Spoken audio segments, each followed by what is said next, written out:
Okay, hello everyone.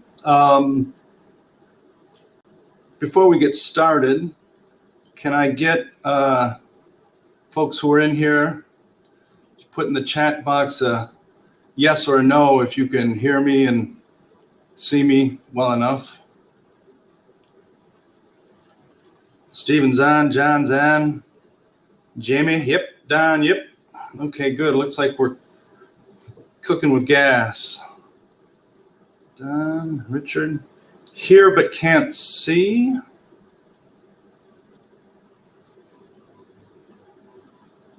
Okay, I'm broadcasting.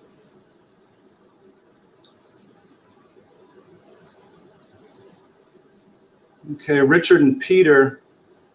Okay, what did you do? Was it a switch on a video? Refreshed, okay. So Peter, maybe you can refresh. Apparently that seems to work for Richard. Okay, cool. Okay, so welcome. Thanks for taking the time on a Friday morning to join me. The plan is to talk a little bit about the iTools and the Oxford Learn associated with the new third edition American Headway books. As I mentioned in the sort of the invitation, the intent here is to answer some questions and kind of give a demonstration and go through some of these things. I've been getting questions, and then through my own trial and error, I've realized that it's a little bit sticky and not real intuitive in certain spots. And in order to maybe hopefully save folks some time, we can go through and I'll share what I got. And if there's some questions, hopefully I'll have the answers. But I have to say I'm by no means an expert in this. But another part of doing this webinar is to sort of establish this kind of connection and communication with folks around the organization, and opening up other channels to share and get at this kind of thing and whatever comes up. So hopefully we'll be doing more of this. Okay, let's see here. I'm going to start with looking at the iTools, the USB stick, and going through some of the requirements and some of the tips and tricks that go along with it and how it works. And then we'll look at the self-study aspect of the course books. And then the third part is running a class or using these materials through a class. Naturally, I'll explain more about how I think or how I've used it and what it looks like for us, possibly. Everyone's going to kind of come at this a little bit differently, I think, and certainly be more innovative and creative than I am. But hopefully, we'll have something for everyone. If you've already played around with these things, and I know many of you have, and have actually been using them to some extent, hopefully you'll learn something new. And for those of you who are looking for the intro, hopefully this will save you some time than plonking around on your own, even though you're going to end up doing that as well. So we have the chat feature here, and also you should see a big button that you can use to ask questions, and that'll sit up and be more prominent. And I'll keep my eye on that.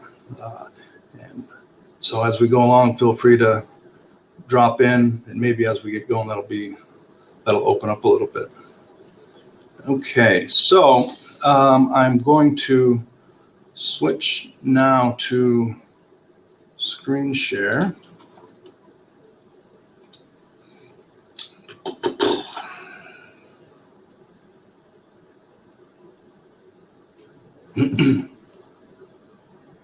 Come on, Johnny. There we go. It helps if I click. Okay, you should now be seeing my desktop and the folder. I've opened up the USB iTools stick. Now, point of reference, they do not run on a smart TV natively. It requires a laptop or a computer of some sort to run it. So when I was using it, it's the laptop plugged into the smart TV configuration and then just running this off of there. Now, when you open it up, you'll see several different parts to it. I'll back up. This is when it comes in. You'll see a couple of folders and then the executable here, the application. I'm going to go through these fairly quickly because they're fairly self-explanatory. But there's a couple little things in here we'll point out. So if you look at the teacher resources, there's some CEFR mapping for reference. Now I'm not one to push grammar too much in classes and explicit instruction. However, you'll find relevant grammar PowerPoints in here that you can run and take through. And so you either for your own reference and your own use of explanation, they're pretty slick and they're set up to either take some tips or just use these straight away, but they run straight through. Nice big screen, looks good. And there's some for every level.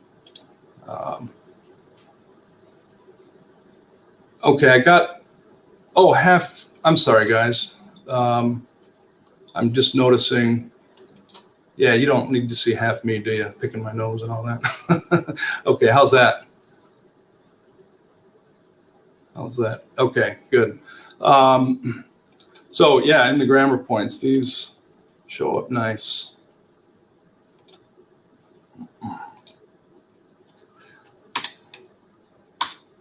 And also, I mean, you probably can't see this, but the way these run on your laptop, it'll display on the television in the full screen, but then you have the full presenter notes and everything, for that serious grammar lecture that I hope you don't do.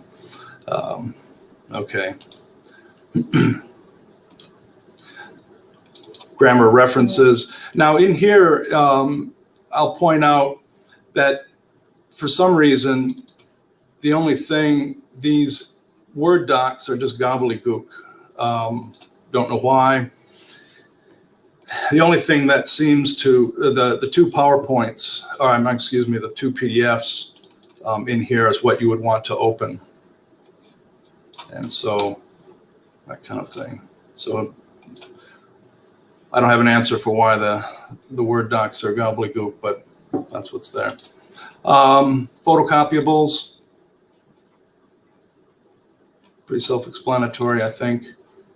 These work nicely. All the instructions that go along with these, the corresponding instructions are in the instructions sheet. These ones are the same activities, but they're blanked out, so you can use them however you want. They come in handy.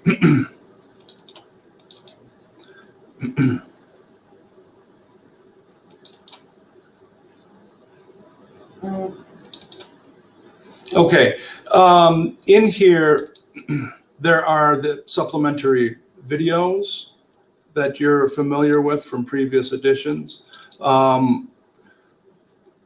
We found that if you're looking in here and you're looking for the first supplementary video for the Orange Book Level 2, you'll notice that this first video is not the right one. You can see it says Unit 12, and it's some Unit 12 from something I haven't figured out yet. We have, let me get it going here. We have uploaded all of these videos to the DRC, the Digital Resource Center, and we found the correct video. So if you look down in textbooks, we found the correct video out through online and replaced it in the DRC here. So third edition, the videos. Workbook audio is out here as well. We're kind of slowly populating things with the material, so you don't have to go out and you can find it one stop. So this another country. This is the actual video associated with that first unit in the Orange Book. So back to this. Out in the root folder, you'll see the different levels on the iTools USB. I've been looking at number 2, level 2 here. After the resources, word list, the videos, worksheets associated with it, they're all found here. You can get back out to sort of the real business of what might get used in class. Now, I just did last term, I did a 3-week level 9, and I used this in that class and to various degrees, and as we kind of go along in this, I'll mention that. So to crank it up, to fire it up, we get click on the executable, click to continue.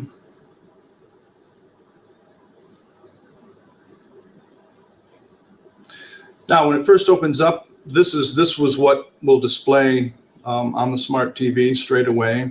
You have the books associated with the level that you've selected over here. On the right, you have a little toolbox that gives you a variety of tools, different kinds of functionality. Let's just jump right in, shall we? So, click on one of the books, clearly divided into the organizational units, plus basically everything that's in the book is available here. And let's just go into Unit 1. Now we can close this. Now what happens, you'll notice I have a little sticky note up here.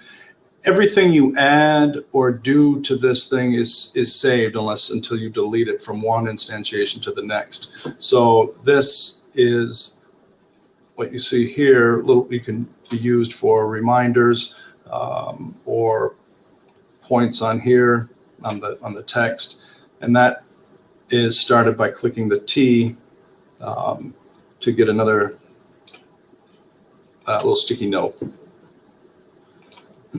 Now, we can go through by page by clicking on down in the lower left. There's the sections, or you can just type in page numbers if you know. And in here, we can do lots of things. We can magnify it by using the magnifying tool, or once you're in the magnifying tool, I can also click and drag, and it'll focus in on particular sections. There's only so big you can go, or so small. This one next to the magnifier resets it, and it'll take it back down to 0. I can add. I can write on here for annotations.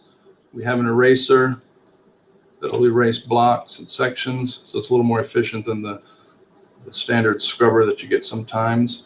Or if I have text, I can just directly clear the screen. You can have different pens with different colors. And We can also block off part of the screen by clicking on over on the right, this lower left corner. There's you can see it's shadowed, and it gives us the screen, so we can have a certain part up if we want to cover certain sections before they come. If I want to half the page, we can use this. I didn't use this one so much. I mean, I tried it for kicks and giggles, but I found it wasn't really necessary. To be honest, most of what I did with this iTools was to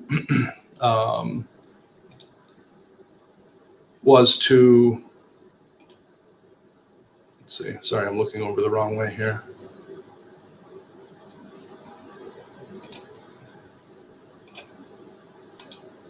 Sorry, was to basically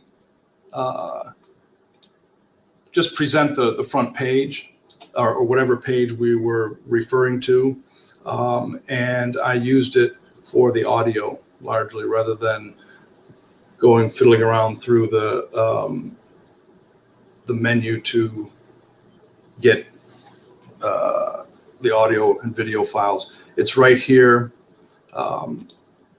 It plays directly. Unit 1, track 2, getting to know. I can do the volume. When were you born? Pause it. We can open the script.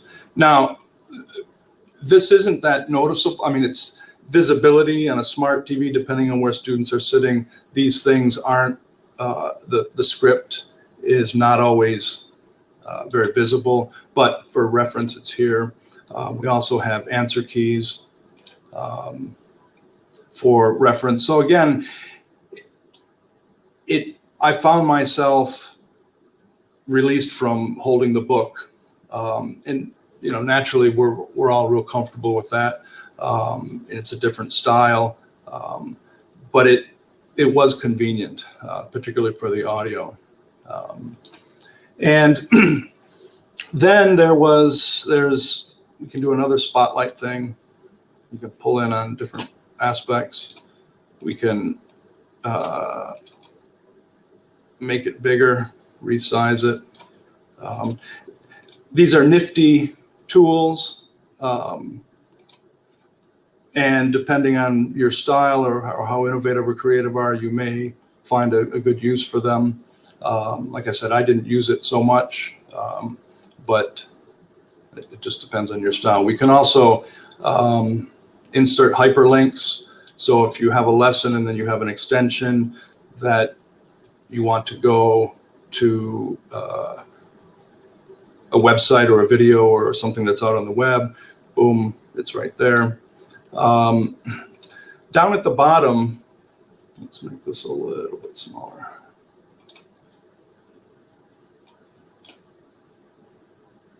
Sorry, here, resizing. You'll also notice this show drawings to switch. One thing I did use a couple of times, for me, doing live annotation is not something that seems realistic or in class. I mean, basically you would just point or write something on the board. This isn't an online class where, like in this circumstance, I need to point at something that we're not in class. However, what I did find was that I can pre-populate certain things. Oops, I just erased it. So for example, if I wanted to do something that's highlighting the past tense or identifying the past tense in, say, this dialogue, I can go through and pull out and underline, let's say, all the past tense things in here. So I'm just randomly, sorry.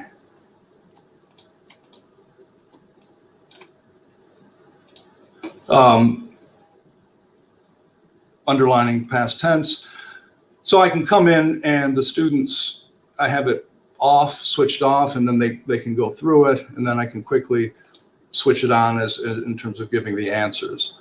Again, it's maybe a lot of prep, but it saves these kinds of things, and when they're switched on and off, I can do the same thing for answers. Answers, come on, Johnny. Okay, we're getting a little stuck here.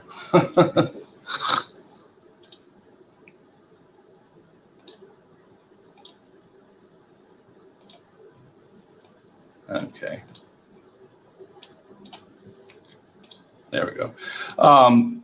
Prep answers, because they can't really see these answer keys. That's more if you're standing up in the front and you don't go through your book. They're all right here to check for the teacher's reference. But if you're focused on it, you can have things highlighted.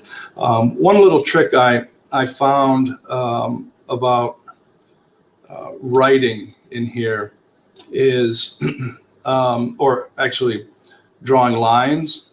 You'll notice I have, I'm going crazy with my clicker. You'll see right here some instructions, if I can get it to come down. Okay, in order to draw a really straight line, if you're going to go through and underline stuff and put things, you hold down the left click button on the mouse, hit the shift, hold the shift button, let go of the left click, and draw. So let's see here.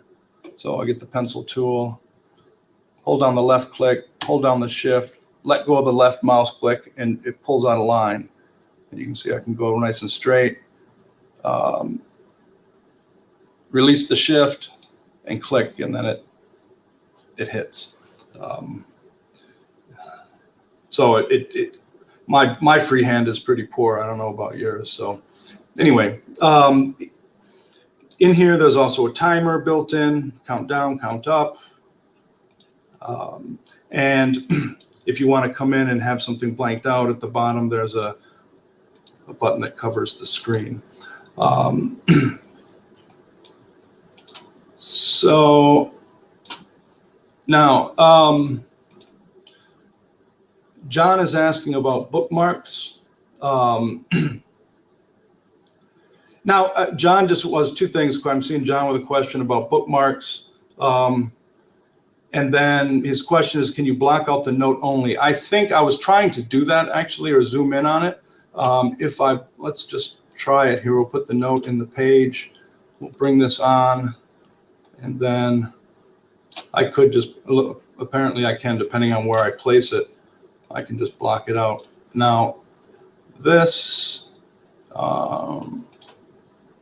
if it's over here, can I get that blocker over there? Yeah, it looks like I can do the whole thing, John. So in other words, I can get my blocker out here to cover up whatever you have sitting out here on the side, if that's where you're, whatever. So, okay. Bookmarks. So there is, oops, this is where I,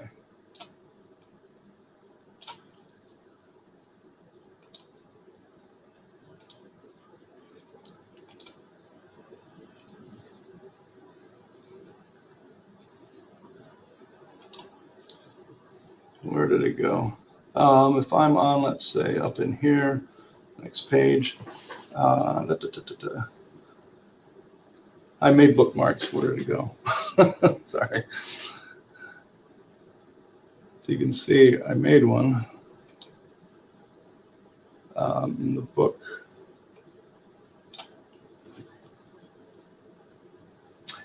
Yeah, there is. It's escaping me at the moment where the bookmark tag is. I don't know why, if someone, I'm having a little brain fart here, where it is.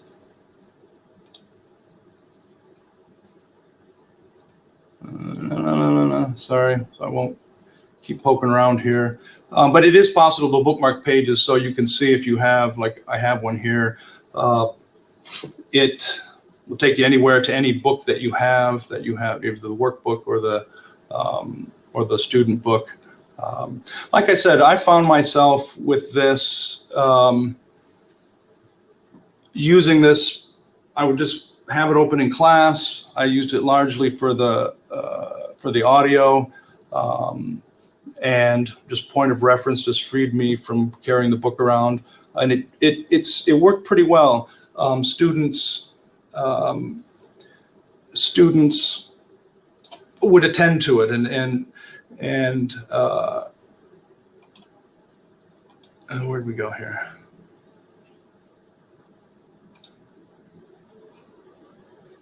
Oh, it's down here. I'm sorry. I get ahead of myself. Okay, and so it worked.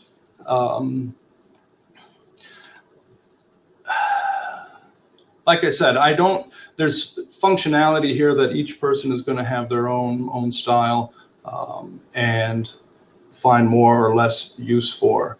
Like I said, the winning thing for me was the audio and having the answers right there. Oh, you lost me. You did, because I moved it over off the main screen. Okay, are there any questions about the iTools?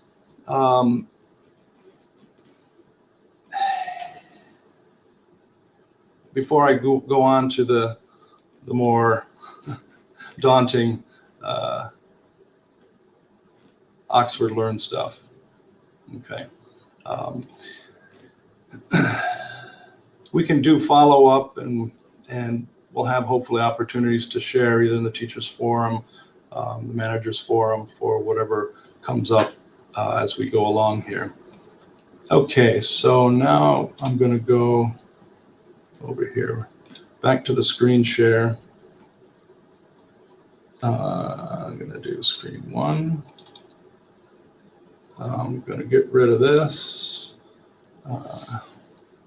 Okay, so that's done.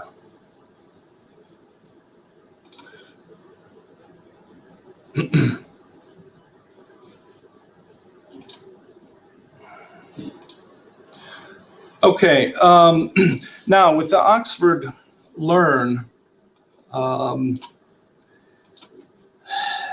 there's basically three aspects to it. There's the Oxford Learn itself, which requires individual registration. So it's the online, in the cloud system. There is coursebook access that students can get at either as self-study or as part of a class. Okay, and as the teacher kind of runs through all of these things, but there are a lot of constraints based on the books and the access code. And this is something that took me a while to kind of piece together. In my naive notion about how things should work, I thought once I could get in there, I could have access to all sorts of stuff, but it's very much driven by these access codes, and there's an order at which they should go in that makes this a little bit smoother, and hopefully we're going to cover some of that and clear that up, because once this registration and the access and the joining things are kind of, once you get your head around that and that happens, the content becomes much more apparent. I spent a lot of time trying to figure out why I couldn't see this and get at that. And as a student, and I had students, I did this with a class and I had some trouble, and only after playing around with it did I realize why. And so I'll share that with you. Okay, so let's go to back to the screen share.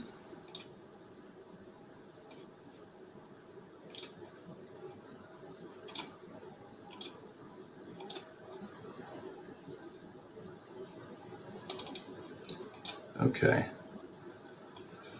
To get that out of there. Now, I have set up here with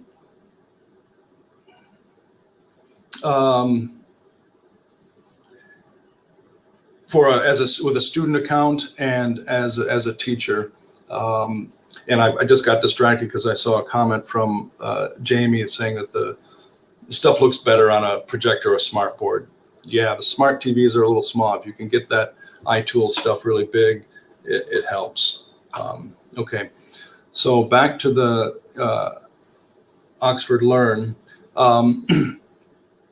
If once you log in if you just type oxfordlearn.com, you'll see it'll take you to the registration login, which looks something like this. Okay, this is where we can log in as a student. Now, even if you've set up a class and you've got students' emails, students individually have to register for this before they can join a class or before they can access content with the books that they have.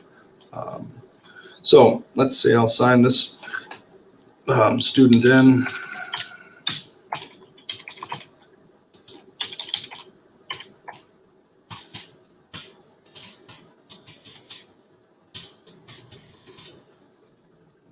Okay.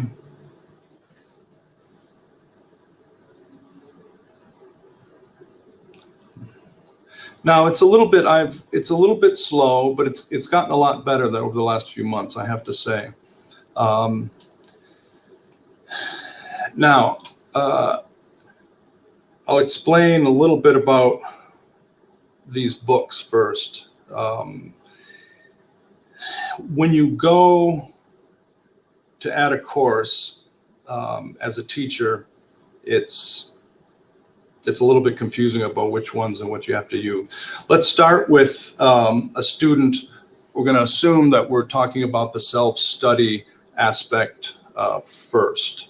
In other words, the lowest threshold is for us to make students aware of this content, facilitate their registration and access to the as a self-study component. And self-study is just that. So when they log in, there's a whole range, and we'll take a look at it quickly, a whole range of activities that they can do that most of it they get programmed feedback on. Their answers are correct or incorrect, and it can show them and it keeps track of their progress and all of that. Now, it's a little bit misleading or a little bit confusing because the material for self-study and as part of a class is exactly the same. In other words, if I have this level 3, the third edition starter, and I go in with my student book and I access the content, and again, we'll go through how that whole process. I see things, and I go in as self-study, I see prompts as though I'm in a class, and so it's a little bit confusing because they just use the same stuff. Those things only become valid or meaningful really when you actually are part of a class. And so what you see here is when I started this student in my example class, before I started the class, I had the student, just as a student would, log in and access content. So the student registered with OEP. They have their access code from the back of the book. They come in and they're given a choice to access content, join a class, or join an organization. The code's typed in here. And then what they'll see is my courses. And if it's self-study, up here is the title self-study. So this is my account and I'm logged in as for self-study, and so it looks like this. And so I can go in and go through all of the material, and get my own feedback. In other words, if a student is in here as self-study, a teacher can't see what they're doing, only when they kind of do it as part of a class. Now, what happens in here is I started a class. Let me bring it over here. So you'll see I started this example class, and I added these texts, and then the student was able to, add this course book as part of a class. And when I did that, the self-study functionality you see now changes to read only. So I can't really go in as a self-study because it's now part of a class.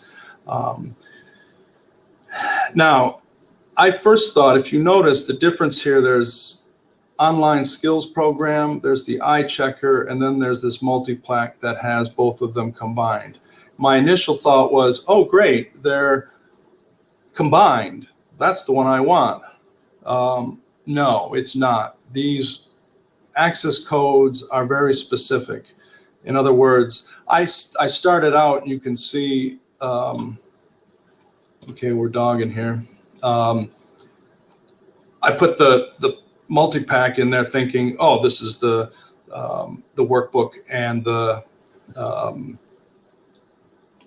the student book, which is the difference between these two.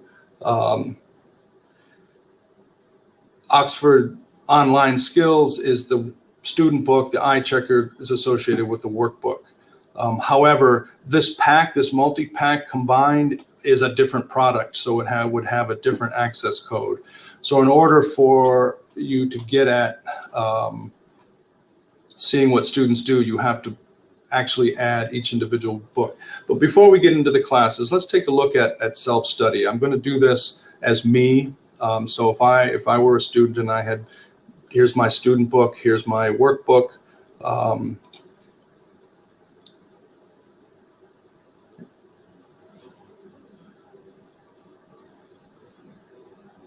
Takes a second. Oh, and I've been out a while, I guess. What's my password?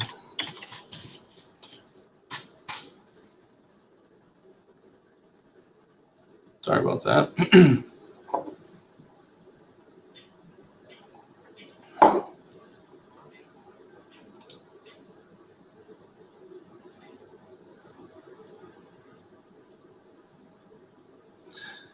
Okay, when it comes in, there's the splash page. To access content, again, this is one of the things that's not real intuitive, but until you move your mouse around, you realize that this big gray blob here is the link to access to get in there.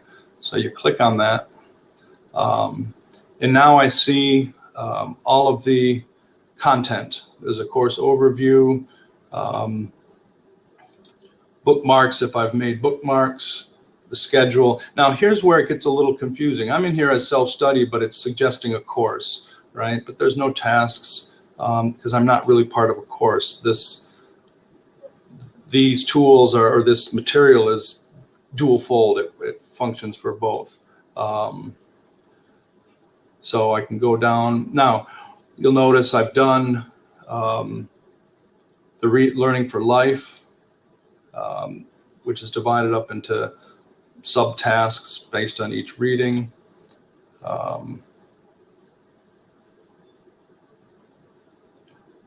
I said, it's a little slow, but it's better than it has been.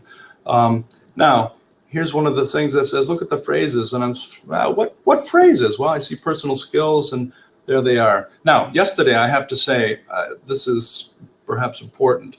When I was doing this yesterday or the other day, there was nothing here. I saw no statements, I saw no phrases.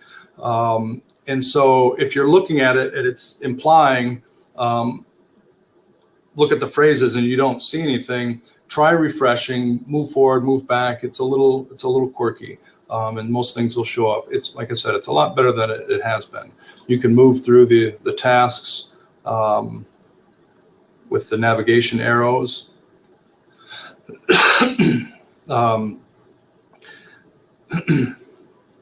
Now, you'll notice I've already done this one. So you'll see my answers. I had one mistake. And if you look closely, what I had done, these are the answers. My mistake was that I had every space one, and it's very literal. I can reset things or try it again. Now, what happens is you can go back through each of these aspects. There's listening, speaking,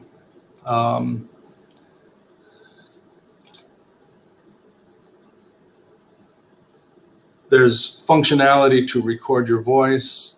Now, honestly, when you start getting into this, you can see that they're trying to maybe do too much at once. There's self-study modules, but it's also built for using in an LMS or as an online course or something that's much more teacher moderated with feedback and things. And so if you lose that a little bit when you're self-studying, so I can, listen, pick things, my answers to the responses, and then there's here, this S1 task, speaking one. You're able to upload audio if I do it on my telephone, if I do it from here. Now, it doesn't go anywhere that anyone's going to see. If you notice, comment to your teacher or to the Dropbox that assumes you're connected. So for self-study, this, there's perhaps other tools that are better suited for this. Now, however, I can see my progress that goes through, let's see.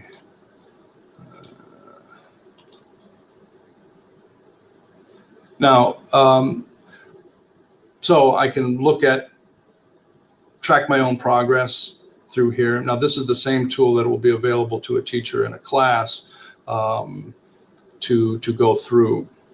But for my own study, I can keep track of this. Again, that's helpful to identify those self-regulated, self-motivated students where they can go. Now, I think from here, I don't want to. I have a couple options here that we can do, and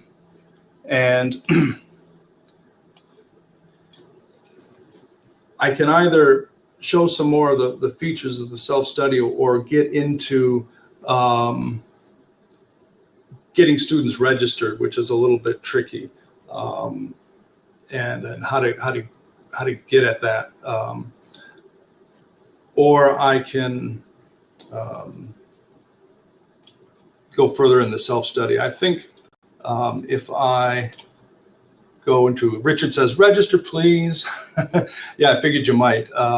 Richard, by the way, down in Pattaya, they're doing actually an online segment with students for another course book. So that's helpful. So yeah, let's take a quick look at that in the remaining time we have. I'm willing to stay as long or as little as you guys like. I figured about an hour or so we could get at this, but if there's more and you're willing to stay, I got the time too. We'll take it from there. So let's look at the register aspect. Before we go, since I'm in here, there's also all the audio and downloadable stuff you'll find in here. You actually have to go into a course. It's not out somewhere, you have to access it. The audio for the workbook and things similarly is out. You have to enter the course, go into this area that says downloadable, recess, access. And so in here in the eye checker, this is the workbook. Again, not intuitive. You figure out, okay, this is where the workbook stuff is. This is the student book. And don't even bother with this multi-pack because the mistake I made, and this will segue into the registration, Richard, is I set up my class. Where is it down?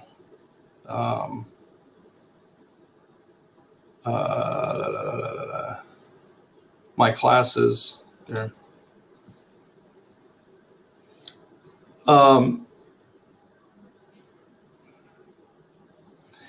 Was this level 9 down here. Also, be careful of which book you pick, because you can't easily delete them. You end up having to archive them and do sorts of crazy things. So be careful about selecting courses. So I signed up my class, or I said, oh, multi-pack, that has the workbook and the student book all in one. I'm going to run with that, right? No, what happens is I got all my students registered. They had a join code, but the join code didn't match the books. In other words, I had them joining a course that only had this multi-pack book, and none of them have the multi-pack, so they couldn't actually get in. And it took me a long time. I dropped it because it was wasting time and we weren't really going there. But it's important to set up the right books with the right courses. And so if we're going to manage as a teacher, you'll have access to this aspect. So for example, you edit. You have a couple different ways of adding students. Here's a joining code. So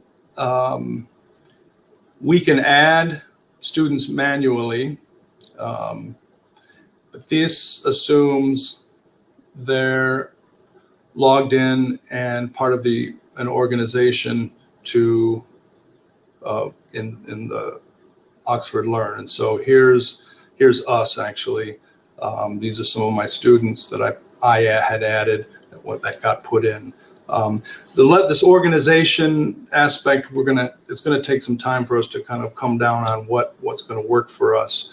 AUA is a registered organization, so theoretically we can have this big umbrella system of students and users and organized by class.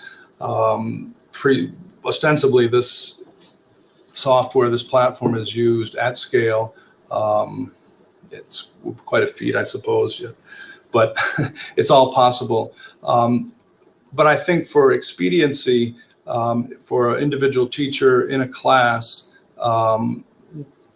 it's easier to walk students through or get them to Oxford registered as a user, and then access content that way. Now, there's a code that can be shared. We can email this code. Now, these books represent the materials that they'll have access to. So if my class has these student book and workbook, when they join, they'll be able to access this using the codes that they had. Now, I know Richard is, oh, I'm sorry. I'm talking and showing, but I'm not screen sharing, am I?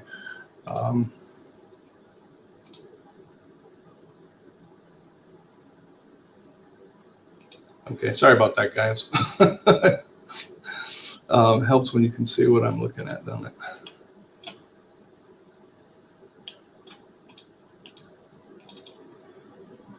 Come on, Johnny. Something's lagging here.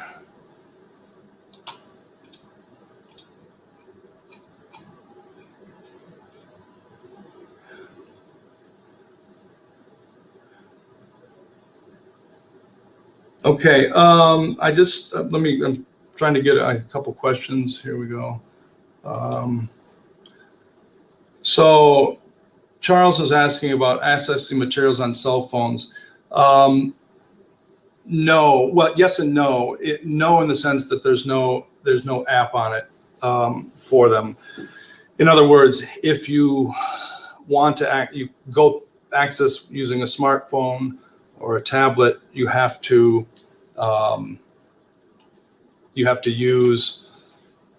go access the web, which on a telephone is a pain in the patootie because it's not designed and it doesn't flow. And tablets, iPads might be a little bit better. So no, there is no app. And somebody noted that's disappointing. Yes, I imagine at some point they will. Although because there's so much design-wise, it's a pretty big feat. Okay, so here are my classes. I can add users.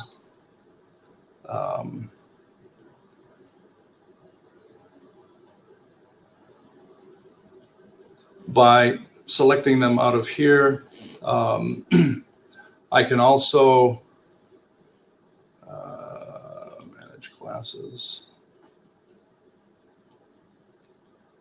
Takes a little minute here.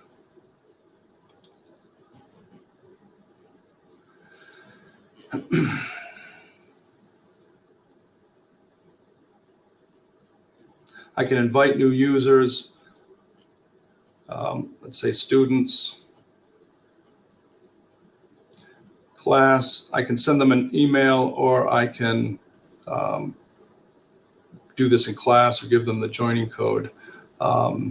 Now, I know Richard is looking at how to do this with large numbers. He has, hundreds of students coming in, trying to do this online. And the easiest way is to, maybe Richard, we can spend some time together with this more specifically, but is to generate the email list and do an import that will put them in there, or facilitate this process through an email. So if I have an email, I can add them. This worked for me. Where we generate the lists from. And I see your comment, Richard. It says spreadsheet import. Yes, you can import them. Again, that's at scale, and for our purposes right now, because I think most teachers are looking at, okay, what do I do with my 20 students? Like I said, for me, I found that getting my students, either providing them with this code once they have registered, once they've accessed the content or not. Actually, it's probably, if you're planning on setting this up as a class, you can just wait them to hold off on the content part as well. So let's, for kicks and giggles, I have here the tricky part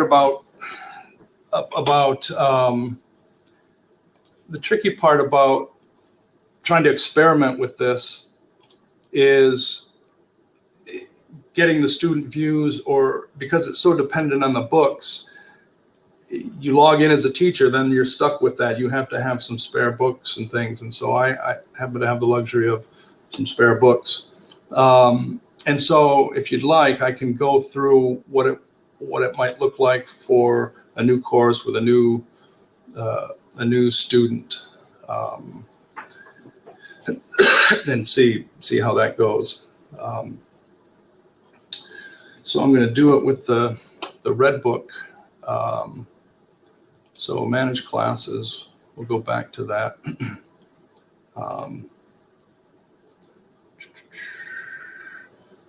So I'm going to create a new class. We're going to call it example 2.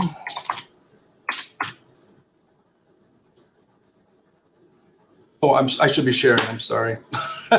Geez, I did it again.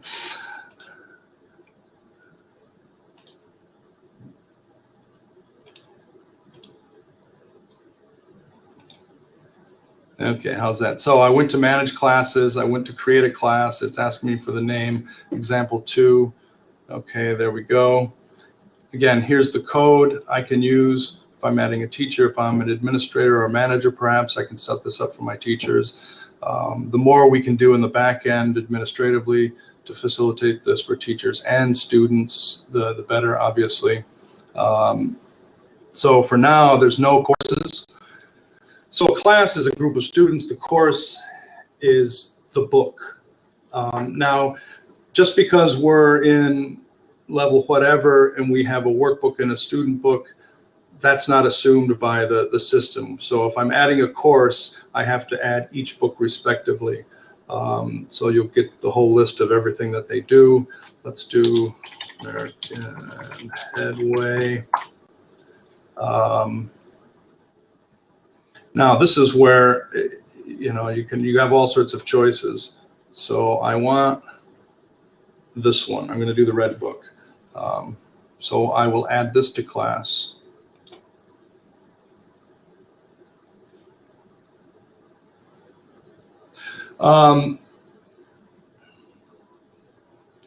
And now I also know, because my students have, I guess I could have searched this better, but they also have the workbook. I'm going to add that too. Multi-packs. Okay, let's do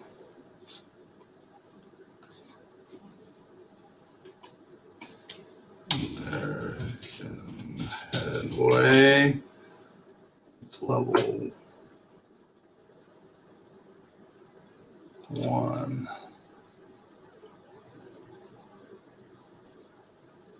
Oh, what? No workbook? Come on. Let's do eye checker.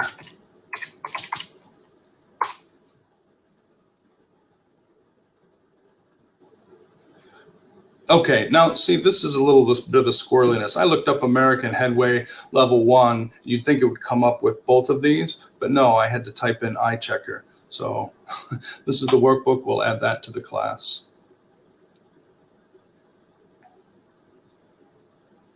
Okay.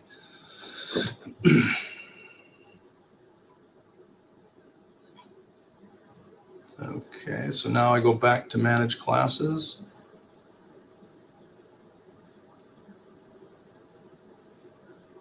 Here's my example 2. We can see I have Headway, the workbook, and the student book. Okay, now let's say I'm going to add a student.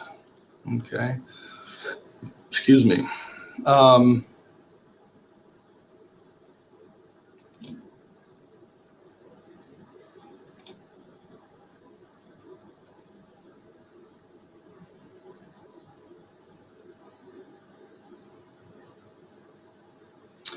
Okay, I'm going to email them.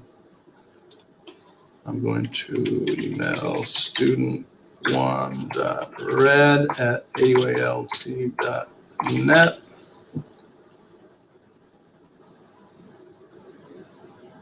Oh, thank you for that.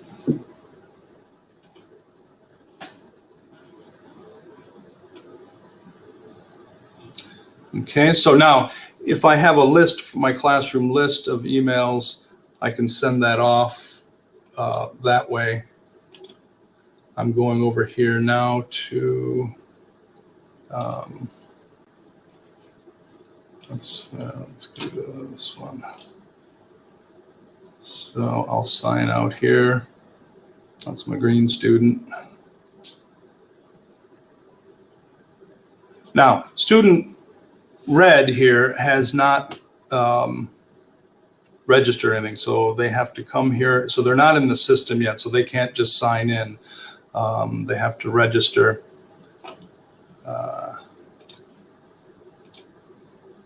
So I'm going to add a couple here.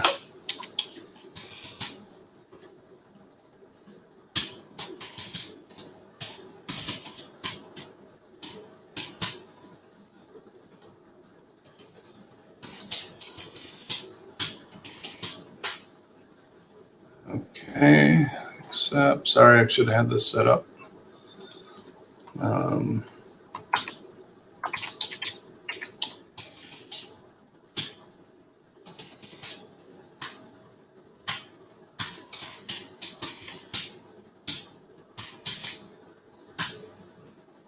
Security. Okay.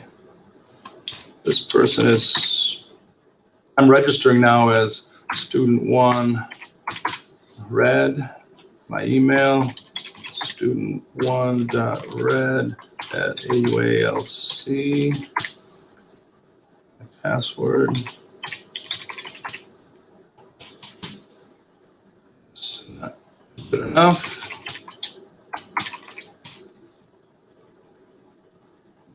Okay, Thailand.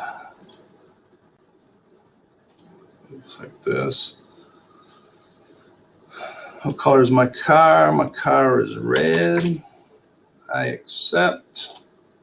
I do not want to hear, so my account is created. I'm back. I'm setting that up. Okay. So now, thank you. Student Red is registered with Oxford Learn. Now, you should see I have welcome to Oxford Learn. Here's my login details. My password is secret, but here's the link to it. Now, this link, they can access this way, or if when they're right here, this is what they'll see at first. Now, if you access content, the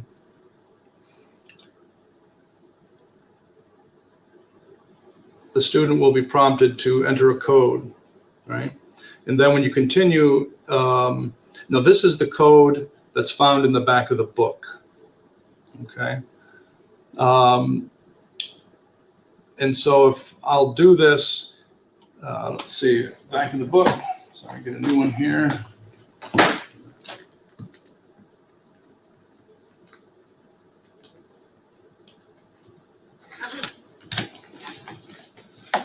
So my code is 155202.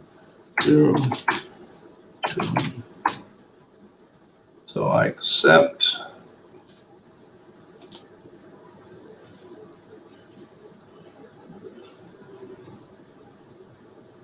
Now, here's where you have the choice. The student will say, no, I'm going to use this as self-study, or if the teacher back over here has given you this code, I would add that. Now, my suggestion is actually, even if whether you intend to use this as in a heavily monitored way or not, I might suggest setting this up as a class. That way, all the options are open to you. In other words, the student can go in there and do activities in a self-study fashion, and the teacher is free to kind of pop in and out and look, or actually make assignments and monitor progress. So to me, because if you put them at this, you can go either way. I mean, the student can just sign up for self-study, and then at some point, if you give them a code, they'll be part of the course, and that'll work. But if you just to make it a little bit smoother or easier, you might think about putting them all on at the same time, or putting it up as a course. And then you're free to either be in there or not. Just because it's set up as a course doesn't mean one has to run it like an online course or really use it that much, but it gives you a little bit more flexibility. So let's say we're going to set it up as a course. So because I'm playing two roles here, my teacher, Michael Kelley, gave me this code. So I copy that in there, and I'm going to join.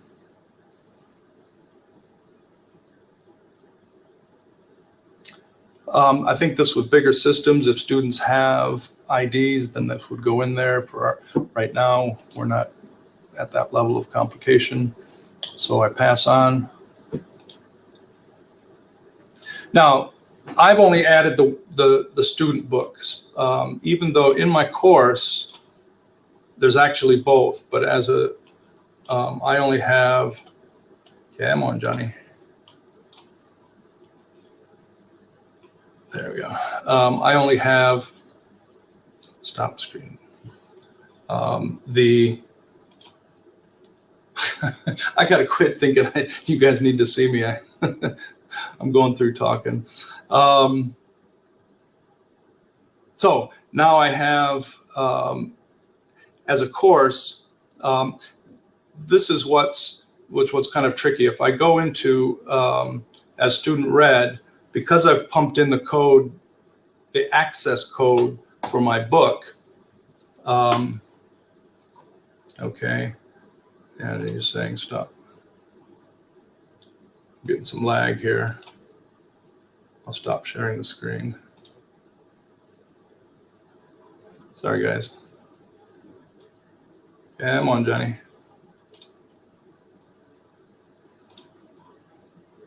Oh, I gotta pick it. There we go. Okay, let me go back to that. So here I am. I'm student read. My course, I've added a course because I used the access code. Now, if I go into here to this online skills, which is the student book, I can get in, right? And I have access to all this stuff. And then everything's good. Now, when I see the eye checker, it asks me for the access code. So even though the class is using this textbook, that doesn't mean I have access to it. I have to have my respective code. So in order to get into here, I would pump in the code for my workbook at the same time. You know, maybe it's just me being dumb, but you know, as I'm saying this and going through this, it kind of just seems, well, yeah, Michael Kelley, duh, that's as obvious. But to get the sequencing of and the particularity of books and codes escaped me for a while. So if making that aspect clear and in the accessibility, it helps to have that in there. Now, Jamie's asking, can a student just skip the access code part and join a class? No, that's kind of what I'm getting at, and here we have trouble. This happens time and time. So Jamie, the expiration dates, it's about a year long. So yeah, maybe that'll be a problem. Honestly, I don't know where we're at with that. We haven't gotten that far. You know, part of this is we're making it up as we go along, really, and I reckon if the more we can get at this together, the better. I switched to me because it's hanging over here on the other side, waiting for the site.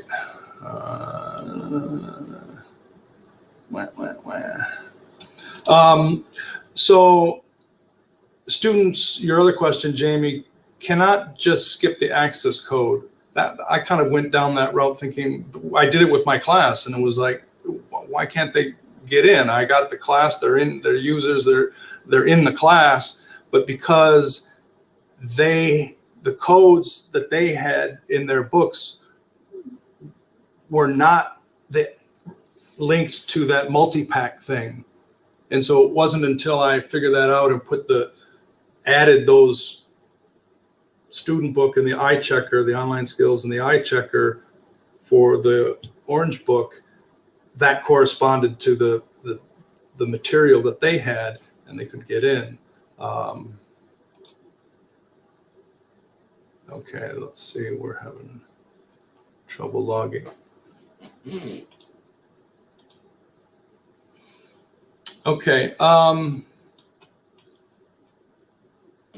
My system is now hanging.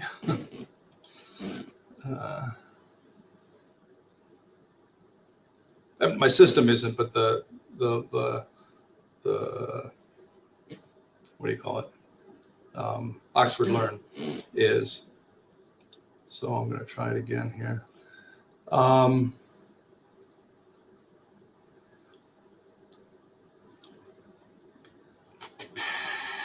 Okay.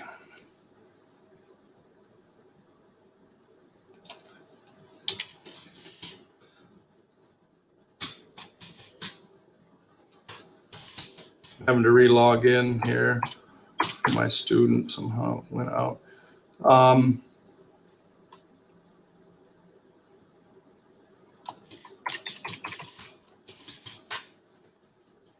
Okay.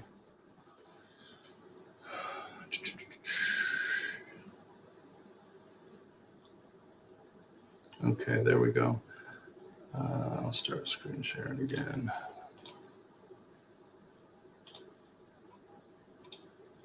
Okay, I'm back in now as student red in here. And so, like I said, they have to, the books have to match up. And now that I'm in here, let's go as student red. I can go in and this is the workbook materials. Here's where you'll find the workbook audio. This is what's uploaded to the AUA, to the DRC in the textbook section. Like I said, we'll have as much of this as we can. So if I go to a project test,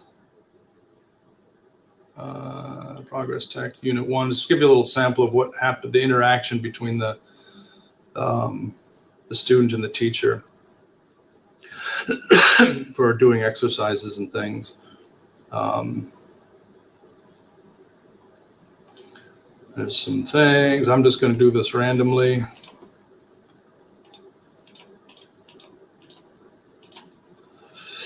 I'm not even going to do them all. It's going to ask me. Now, this is a progress test, so this is kind of a test, which is a little bit more material than what's in most of them in terms of the activities. Now I'll click the submit. It's going to say you didn't do half of it. That's okay. I'll do it anyway. Okay, gives me my score. Now, as a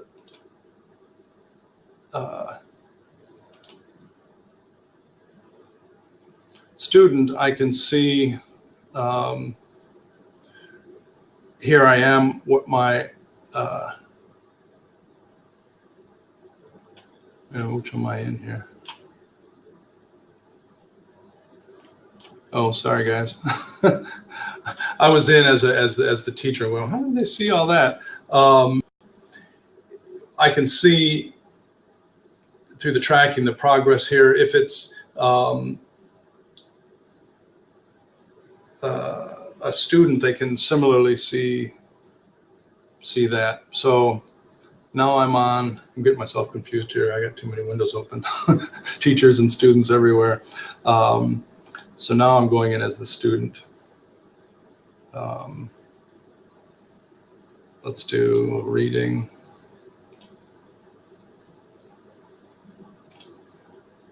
Task 1.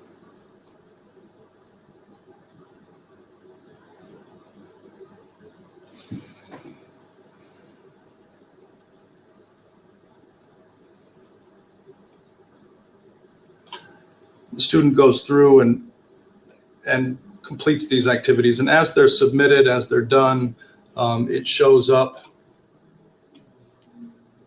and the teachers, I can see listed by student where they are, what they've done, what their scores are, more or less. Again, this is set up to be a full-blown, practically online course management system. So it's pretty robust, and it's quite overkill perhaps for what we might do in class. And to be honest, I'm not really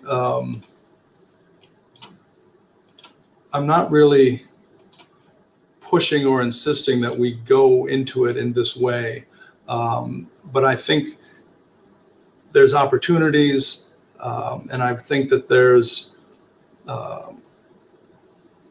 room for being creative and innovative and affording our students more opportunities. Admittedly, and some of you know kind of where I stand on some of these approach to learning and the autonomy and self-directed things.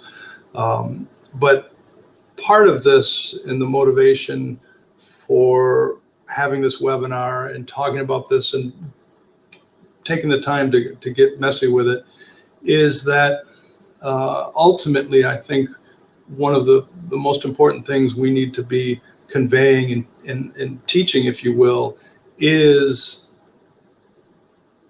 learning strategies, how to be more autonomous and self-directed in our learning, which means guiding students to available resources and helping them figure out how to use it, and taking that time, because ultimately, I mean, you folks know as well as I do that the best learners or the best students with the most proficiency, they got it on their own by and large, or they approached it this way. And so the more things we can do to talk about it in those terms, guide them, show them what's out there, and then hold their hand to get on and get registered, to me that's a really valuable and authentic kind of teaching moment, and use of language, is as much as, you know, something we might do in class, really. In other words, I'm talking about being realistic. You know, I don't want to waste time any more than anyone else does. But class time, a few minutes before, during breaks, a little bit after, catch as catch can, I think this can be at least getting students in and on and aware of what's out there in that, as a base of that book, can go a long way in promoting autonomous learning and their future language study. I mean, I think you can only lead a horse to water, you know, but it's there's a lot of water out here, and they pay for the books, they have access to it. And I know in the past I've said, hey guys, it's look in the back of the book, just sort of verbally throw it out there, and you know darn well nobody ever does, except those who are truly motivated and are on that path already, and not the ones we need to be concerned about, really, because they got it. But when I have seen students get in there and take the time to see what's available, and once you get over that threshold of getting in, it's a little bit of a light goes off for some of them anyway. Oh, okay, I can see this. And then if it's even in a small way tied to a class or some of the assignments, or a way of just keeping track and saying, hey, you know, incentivizing it. We got all these activities. I'm looking to see who's doing what, and who's doing the most, and realistically, putting that out there can go a long way. But like I said, I'm not insisting on all of this, and it has a lot to do with the comfort zone, and so hopefully, the more comfortable we are as teachers and kind of can anticipate where the hangups are going to be in which approach, because with all this, you could see there's many ways to skin the cat. I can get students in there all different ways. They can come in it on their own and have different addresses, and it gets, you know, it can get messy. But the better idea we have about how to approach it, or the way that works for us that we get and use that's that will make this a lot easier. And there was one other thing about these. This book, so that's escaping me at the moment.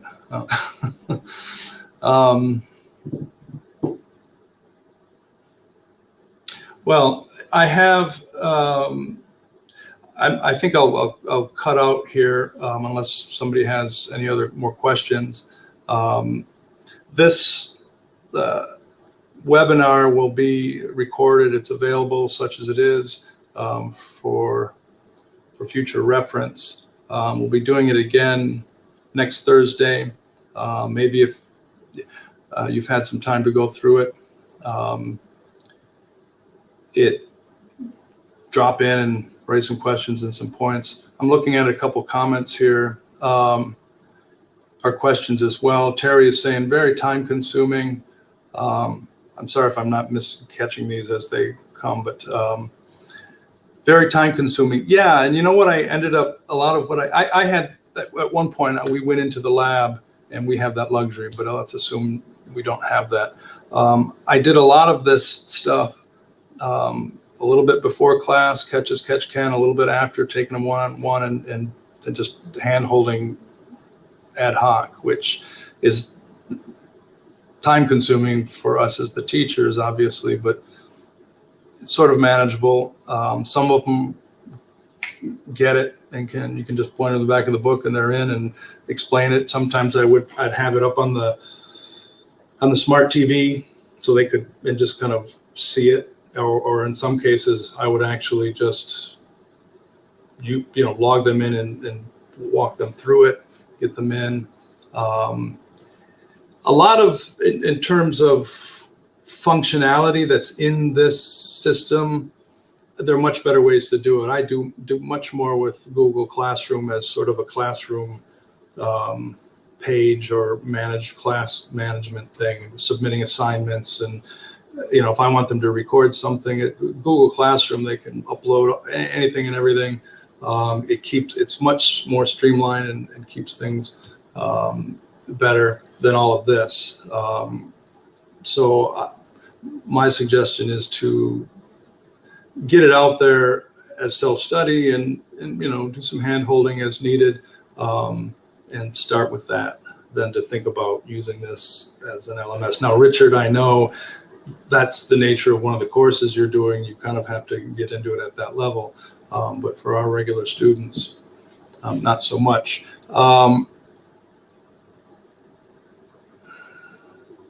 Oh, Don is asking, I got to see, Don is asking, can I give some examples of how I used it in my level 9? Actually, I didn't really. I mean, I used the iTools. That was up and on every day. The time, in class, what I did with it, I didn't, because for starters, it was a 3 weeks, so time flies. By the time I got them up and in, I had that problem with the textbook, and it broke down. So I didn't really go there with it. And only after did I realize, oh geez, it was because I had that multi-pack. Just stay away from that one. Just pick the regular one or the other one, or otherwise students won't be able to get in. So to answer your question, Don, I didn't really use it in class. What I did in class, one day we went to the lab and we went through a bunch of stuff, as well as other resources and things that were out on the web. We did some stuff with Google Drive and Classroom and things. And so, but again, let's assume that's most people don't have that luxury. So what I would do possibly is, and this is what I'm hoping folks who try this and give this a little more, and I'll do the same, is share how they use it. But I'm imagining sort of a low threshold way of getting at it is putting it out there for self-study, maybe making some assignments or asking and just saying, hey, do this if you want, and then be able to check and comment and follow up with students just to say that, hey, you're using it, and mainly encouragement. And I know that sounds kind of lame, but there's so much in these books and things that we're already doing. You know, it's a bit of a juggling act, and so to me, it's about chipping away and catch as catch can, getting them aware of it and accessing it. One of the things I find with this technology business is, you know, while our students are supposedly fairly tech savvy, that's really limited. I mean, they tend to be tech savvy with their telephones and line and messaging and things like that, but they often have very little experience with content management systems, online stuff, and these registration things that are a little more complicated perhaps than setting up a line account. And so it's you know, we have to be careful about that assumption.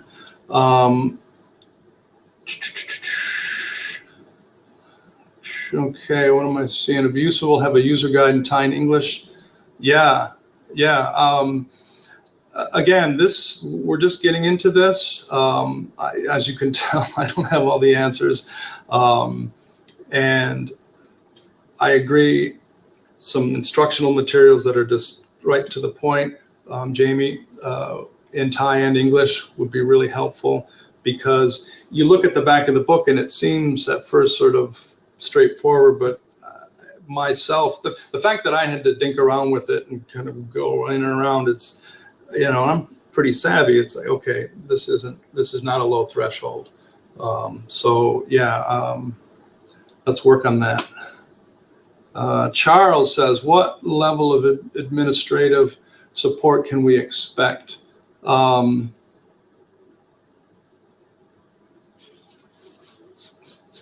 not sure, Charles. I mean, I'm not quite sure what you're getting at.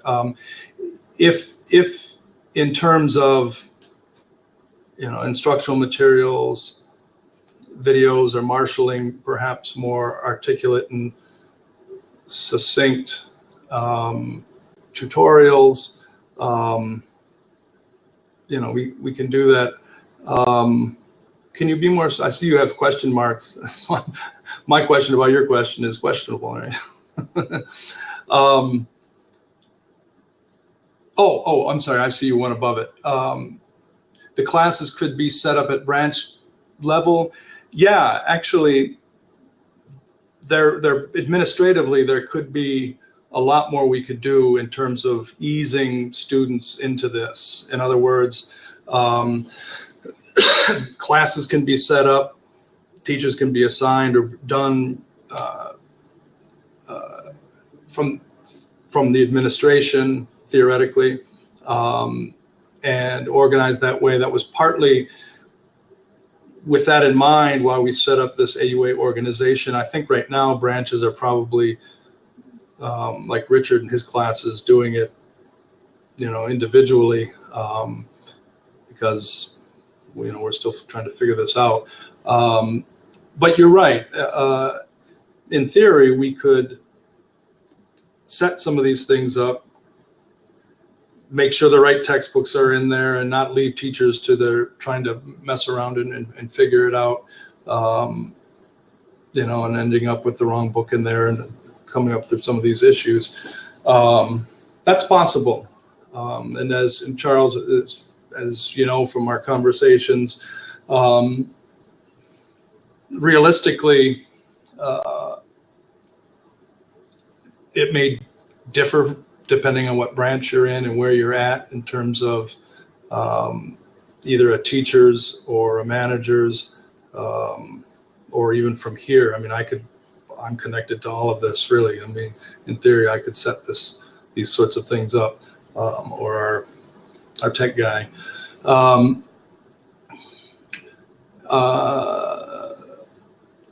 So that's what we're moving for. I mean, I'm a little bit, I don't want to jump too far down the rabbit hole of setting all this stuff up, because this is, as you know, you can see that this would take a lot of time. It's a big kind of a task, which is certainly not undoable, but, you know, are people going to use it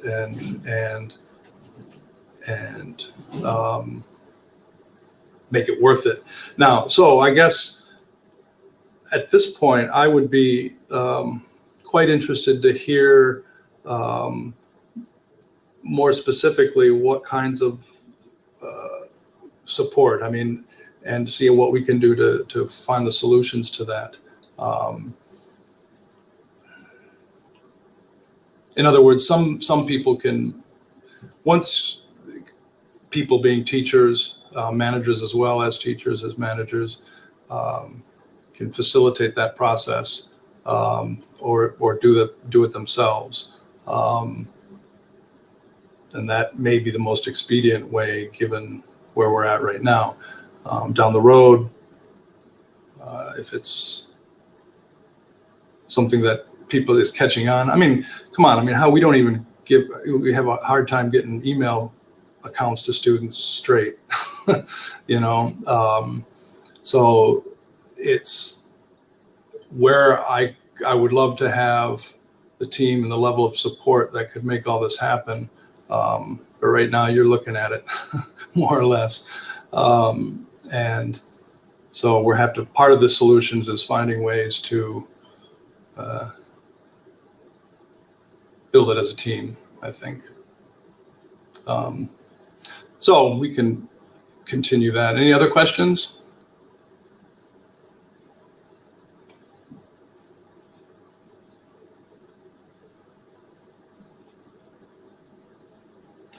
Don Hayes, AULC.net emails for all students would be a good start. Yeah, I think right now, as you guys know,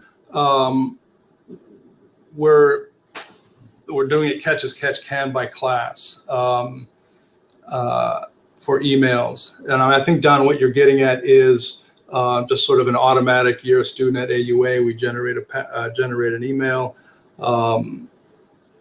Yeah, that's where we're headed. Again, we're sort of,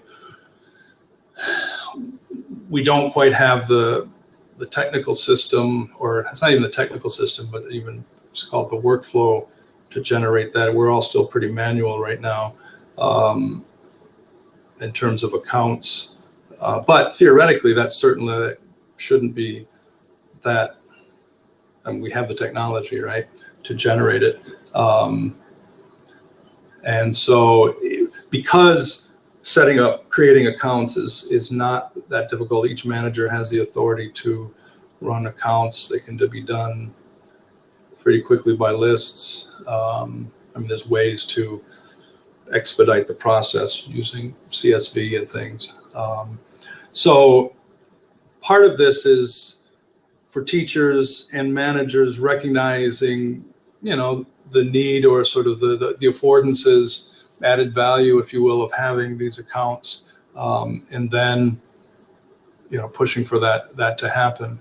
The accounts is a really good idea, and I think that will probably is something that will happen fairly soon. And again, maybe not as a matter of, well, hopefully as a matter of course, but that opens up the Google Classroom. So if you have any intentions about doing that, it requires the AUA email, which again is open to everybody, and it's lifetime. We don't have any plans of cutting folks out. So even if they only come for one term, so be it. Hopefully they'll be back.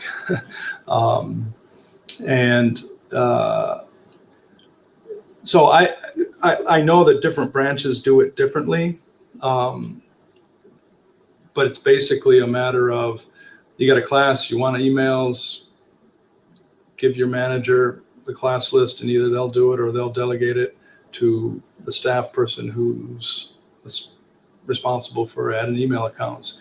Here at Chumtootie Sequare, that's about how it happens. I mean, I do it myself because I'm the admin, but our staff has authority to add accounts, student accounts, and it's a pretty straightforward process. And most of the time, we're not talking about that huge numbers. So working out the flow, I think be localized because it varies. John says, well, we all see what he says. I like tools, still need to play with self-study.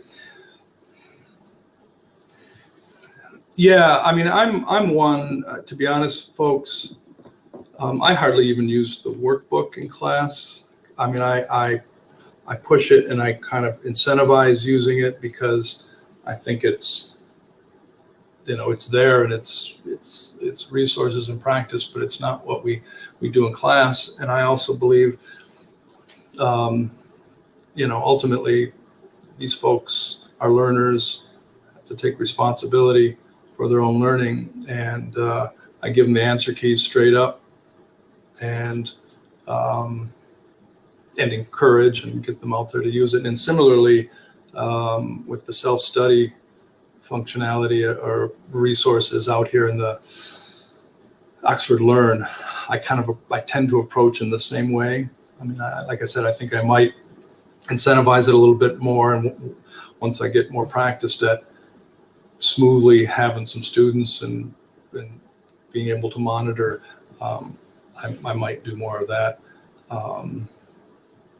But I don't get in the class that often, just when it's all hands on deck around here. So for me, it's going to be kind of catch as catch can. So I'm looking forward to what folks come up with, and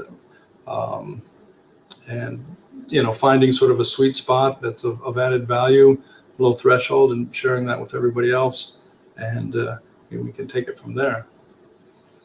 Okay. Any other questions? I don't want to keep you guys. It's Friday. I'm sure you have better things to do. So hopefully, I'm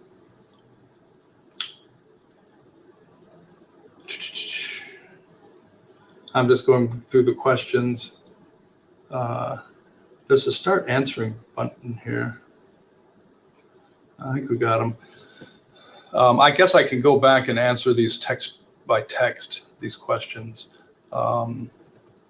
This is new webinar software, and so I haven't gotten into all of it just yet. But anyway, thanks for joining us today. Hopefully we'll have other occasions to do this kind of thing on other topics.